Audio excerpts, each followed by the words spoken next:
Guys, welcome to Joe's RC Corner, and today we're just going to do a quick overview of some of the maintenance that I just got completed so we can continue flying my 40 hours or at least the test cards on the Cricket here in preparation for the flight out to Mexico, Missouri for the homecoming. So after the intro, I'll show you what we got done.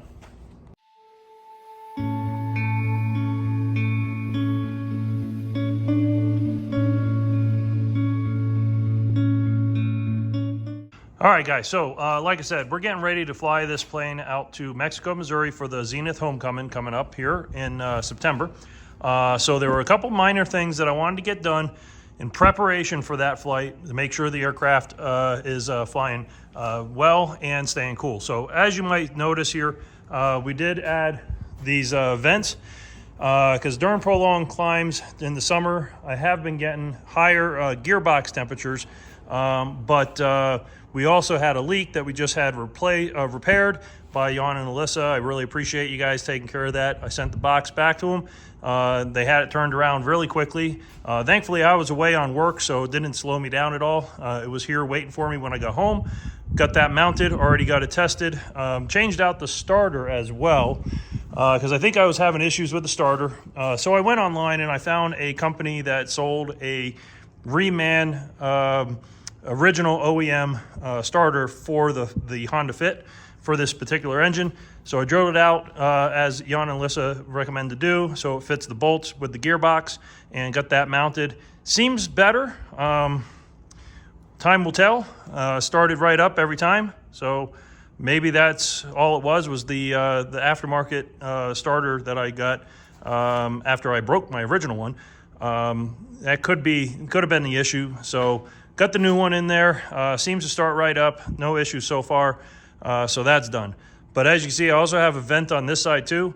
Mostly because what I'm trying to do is the air coming into the cowl up in the front here, it's really got nowhere to go. There's a couple of holes, minor holes everywhere, but nowhere really to go for that heat.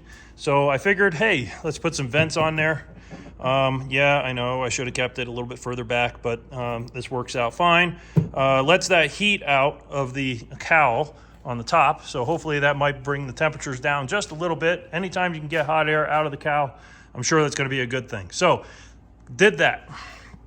Also got the, like I said, gearbox mounted, everything retorqued to spec, and test ran. Now I just need to go test fly, probably do that tomorrow.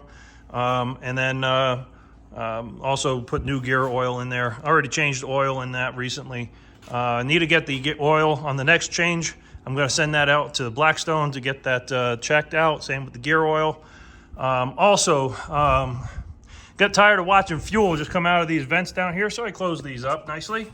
So I have this little outline piece here. It just cleans up that edge, and then that's riveted in. And then there's a bolt that goes in with some thread sealer, and because I tapped it, and then thread sealer, and then put the bolt in, and that cleans that up nicely on both sides. And then on top, we now have these nice little vents up on the top on both wings. That should help with the airflow getting to it without losing too much fuel. Hopefully that works. Did some cleaning over here and also recalibrated my tanks. My wife came out and helped me out. Thank you, dear. And we got these fairly calibrated now for the wing tanks. They're both showing 13 gallons when full. And I know now I have 15 gallons total. So that's pretty damn close. And when it's empty, so 5 gallons are not readable per the float.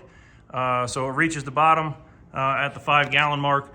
So I know that when that tank is empty, showing empty inside, I have 5 gallons left here, same on that side. So pretty darn close. I'm happy with that. And when full, they're showing 13, and I know I have a little bit more, so I like it. That's good. Header tank still showing the 2.5. That's great. Haven't really seen that move, but that's because, haven't really ran the tanks empty. So there's that. Anywho, so that's the stuff that we got done. Also made these little mounts here. These are 3D printed in the carbon fiber 3D printed material. They're mounted to the tie downs. I'll put the link down in the description of where I found them. They actually are designed to use these quick release things, but I just went ahead and just used a 440 bolt, and then you just mount your GoPro mounts on either side, or your 360 camera. Right now I'm just using a GoPro, so this just gets tightened in there really good. And then you have your mount for your GoPro here, which you can tighten up, snug that all up. I have it on a ram mount, so I can change the angles a little bit, but that works out pretty darn good. So yeah, so here's the other side. Like I said, close that up nicely, looks pretty good. And then of course the vent on the top. So all right guys, so that's about it for today. If you guys are gonna be heading out to the Zenith fly-in over in Mexico, Missouri, the Cricket should be there. Me and my wife are gonna be flying out as soon as I get these hours done on the plane, and then we'll meet you out there. So if you guys want to come out and see the Cricket, just come on out to the Zenith Homecoming, September 19th and 20th, and we'll be there camping. So hope to see you guys, and keep building, keep flying.